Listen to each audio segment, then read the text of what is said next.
This book undertakes two tasks: to explain the differences, both social and biological, between men and women, and to explain how gender differences are related to gender inequality in society, favoring male dominance, and ultimately patriarchy.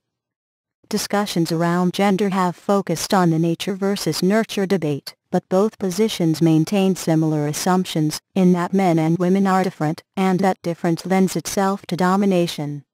These assumptions are false because men and women are more similar than they are different, and even when differences do exist, they do not have to lead to inequality. Feminist ideology, which is the driving voice of this text, has helped to make gender a visible concept in society, but has also resulted in gender being equated with women.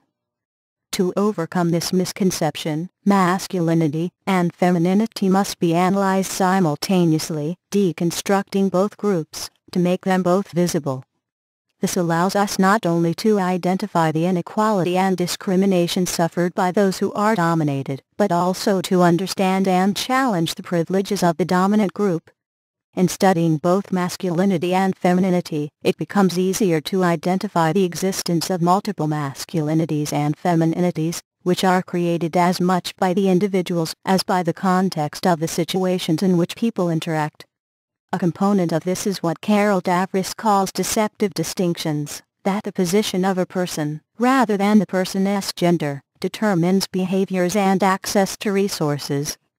Still, we equate the behavior or power with the person, because the position is dominated by one gender.